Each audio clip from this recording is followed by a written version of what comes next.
Los turborreactores de aeromodelismo son versiones reducidas de los motores a reacción reales. Esencialmente es la misma tecnología que eleva enormes aviones del suelo y los propulsa por el aire. Estos motores se utilizaron por primera vez en aeromodelismo en la década de los 80 y causaron sensación en la pista de despegue. Para algunos aficionados al aeromodelismo, la única forma de volar ahora es utilizando pequeñas turbinas. Tienen el aspecto y el sonido de un turborreactor real, y ese toque de autenticidad puede hacer volar nuestra imaginación. Para hacer estos reactores en miniatura se comienza por una placa de montaje. Todas las demás piezas de la turbina se conectarán a ella. Primero, unas herramientas automáticas transforman un trozo de aluminio en una pieza aerodinámica. Las aspas cortadas en el perímetro actuarán como perfiles alares, contribuyendo a la elevación y a la propulsión. Se tarda apenas unos minutos en crear esta pieza de precisión a partir de un disco de metal del tamaño de una pastilla de hockey. Después, un trabajador suelda con láser las uniones del cartucho de acero, creando lo que parece una gran lata llena de agujeros. Esta será la cámara de combustión del turborreactor, donde una mezcla de combustible y aire se combustionará y accionará la turbina. Ahora se inserta un cilindro hueco en la placa de montaje y después se introduce mediante presión un anillo de distribución de combustible. Con las piezas correctamente alineadas, se coloca el conjunto dentro de un soporte metálico. Se mojan los tornillos en un compuesto bloqueador de roscas y se atornillan en los orificios roscados de la placa de montaje. Esto fija y refuerza el conjunto de la placa. A continuación, todo el conjunto se sostiene sobre la cámara de combustión y mientras se insertan los diminutos tubos inyectores de combustible.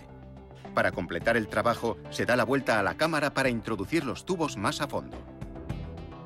Una aleta acoplada en el otro extremo redirigirá el flujo de gases a la rueda de turbina.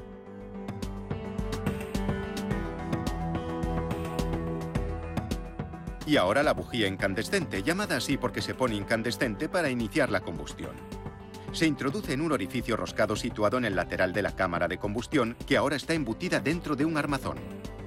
A continuación, se instala la turbina y el eje, deslizando este dentro del cilindro central. Se sostiene el eje por ambos extremos con cojinetes de empuje y arandelas, y se presionan las partes para que encajen.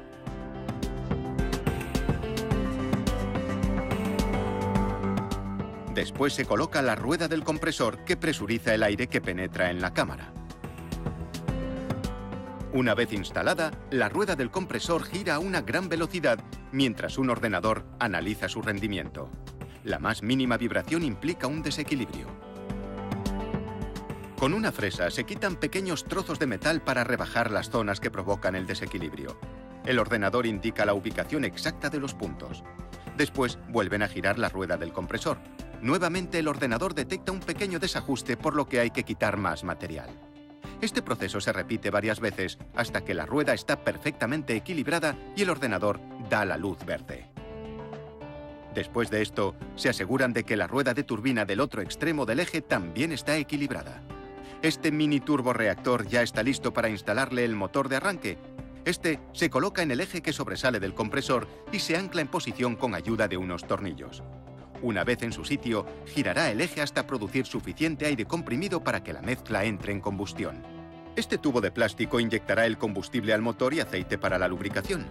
Se añade una pequeña cantidad de aceite para la lubricación inicial de los cojinetes.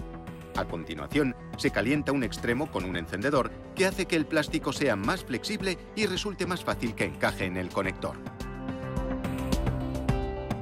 Después se conecta el arrancador a una batería y se prueba el motor. Funciona, así que se coloca dentro de una cubierta de aluminio.